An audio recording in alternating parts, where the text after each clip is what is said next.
Hello दोस्तों। तो welcome आपका हमारे यूट्यूब चैनल पे। तो एक भाई का कमेंट आया है कि जहाज़ पे जाने के लिए क्या क्या करना पड़ेगा। तो सबसे पहले आप ये डिसाइड कर लीजिए कि आपको जहाज़ पे जाना किस में है। ऑफिसर्स में जाना है, इंजीनियर्स में जाना है या रेटिंग में जाना है।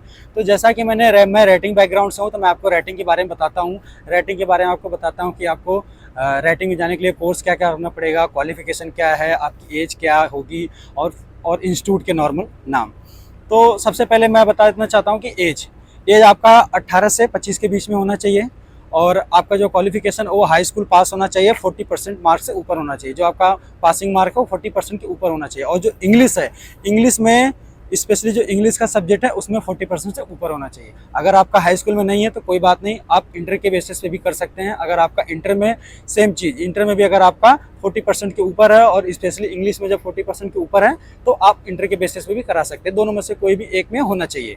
तो ये हो गया आपका क्वालिफिकेशन। और उसके बाद आपका एडमिशन कराने से पहले आपका पासपोर्ट बन जाना चाहिए, क्योंकि पासपोर्ट के बेसिस पे ही आगे का जो वहाँ पे आपका शिपिंग लाइन का सर्टिफिकेट जब बनेगा तो पासपोर्ट के बेसिस पे ही सब बनता है। तो अब नेक्स्ट है, अब बात करते हैं इंस्टीट्यूट की। तो आप सोचेंगे कौन से इंस्टीट्यूट में कराएं, तो बहुत सारे इंस्टीट्यूट हैं, आप कहीं से भी कर सकते हैं। लेकिन मेक श्योर आपको इतना ध्यान रखना है कि जिस भी इंस्टीट्यूट में कराएं वो डीजी शिपिंग से अप्रूव होना चाहिए। डीजी शिपिंग क्या है?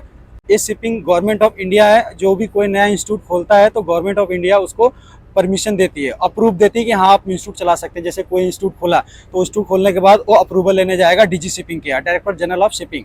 तो उसके यहाँ अप्रूवल लेने जाता है, तो वो डीजी शिपिंग उसको अप्रूव करती है, चेक करती है कि हाँ इंस्टीट्यूट ठीक है, तो वो अप्रूवल देती है। तो आप जब भी किसी भी इंस्टीट्यूट में एडमिशन कराने जाएं तो आप मेक श्योर ये ध्यान रखें कि वो इंस्टीट्यूट डीजी शिपिंग से अप्रूव होना चाहिए।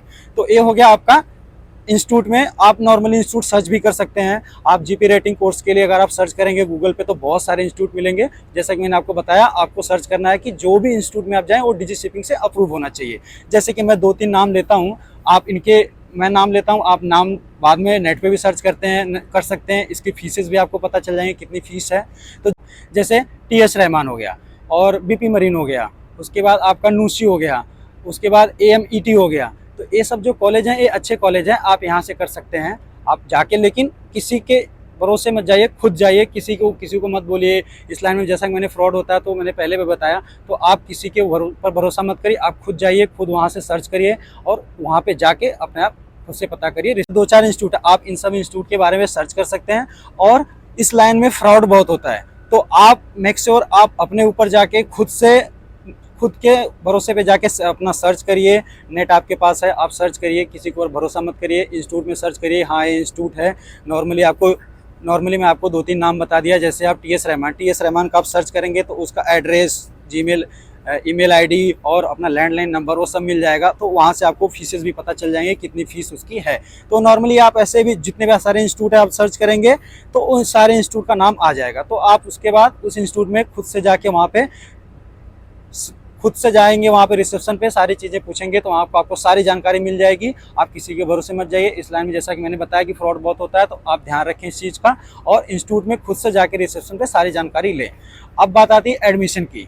तो जैसा कि मैंने पहले बताया, एज और क्वालिफिकेशन और आपका पासपोर्ट, नॉर्मल डॉक्यूमेंट जो है ये सब। तो एडमिशन कराने से पहले आपका छोटा सा इंटरव्यू होगा। इंटरव्यू पास होने के बाद ही आपका एडमिशन होगा। इंटरव्यू में बहुत ज़्यादा हार्ड क्वेश्चन नहीं पूछते हैं, नॉर्मली क्वेश्चन पूछते हैं। जैसे कि नॉर्मली बेसिस पे, जैसे आपका पहले जो भी हाई स्कूल बेसिस पे नॉर्मली क्वेश्चन पूछते हैं, बहुत ज़्यादा हार्ड नहीं है, बस जनरली क्वेश्चन। ठीक है, आपका इंटरव्यू पास होता है। जो अच्छे कॉलेज हैं, टॉप 10 आप सर्च करेंगे तो top 10 for GP rating, top 10 अगर सर्च करेंगे इंस्टीट्यूट तो आपको मिल जाएंगे। तो उसमें नॉर्मली इंटरव्यू होता है। इंटरव्यू पास होने के बाद एडमिशन होने से पहले आपका एक मेडिकल होगा। मेडिकल जैसे जब हम जहाज़ पे ज्वाइन करते हैं तो वहाँ पे भी, यहाँ पे आने के लिए भी मेडिकल होता है। तो ज्वाइनिंग से पहले आपका एक मेडिकल होने के बाद एडमिशन वहाँ पे होगा। आपका सारे डॉक्यूमेंट लिए जाएंगे। उसके बाद आपका वहाँ पे फीस जमा होगा। फीस जमा होने के बाद फिर आपको, जैसे मान लीजिए 6 मंथ का कोर्स होता है, जैसे मैंने बताया जीपी रेटिंग, तो आप जीपी रेटिंग के लिए अप्लाई कर रहे हैं। जीपी रेटिंग 6 मंथ का होता है। जैसे कि मैंने भी जीपी रेटिंग किया है मैट्रिक से, कोलकाता में 6 मंथ का होता है।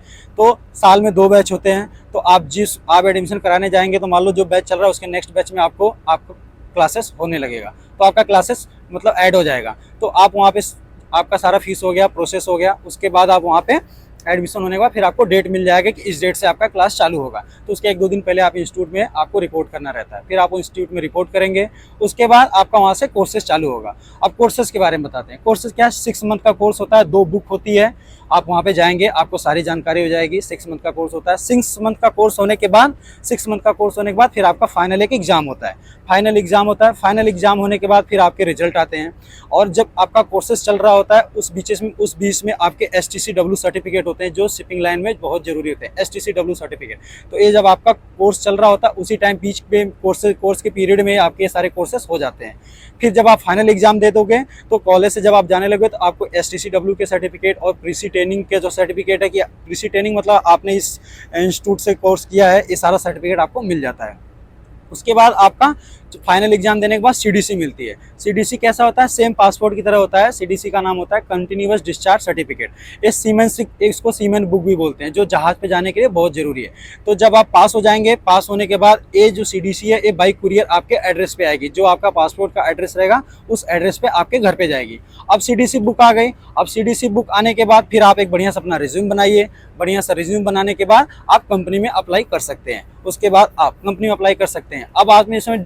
अब इसमें क्वेश्चन ये आता है कि अब आप डेक क्रू में जाना चाहते हैं या इंजन क्रू में जाना चाहते हैं। अगर डेक क्रू में जाना चाहते हैं तो पहली बार में ही आपको डेक क्रू में ट्रेनिंग ओएस में डालते हैं। अगर आप इंजन में जाना चाहते हैं तो पहली बार में ही आपको वाइपर में डालते हैं। तो आप पहले डिसाइड करिए आपको डेक में जाना है, इंजन में जाना है। तो अगर आप मान लो डेक पे जाना है, जैसे कि मैं डेक पे आया, तो डेक पे जाना है तो आपको ट्रेनिंग ओएस में डालेंगे। ट्रेनिंग ओएस में आप 9 महीने करोगे, फिर उसके बाद आपकी वॉच कीपिंग आएगी।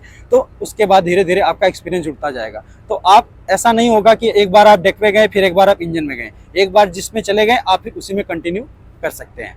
तो कैसा लगा वीडियो?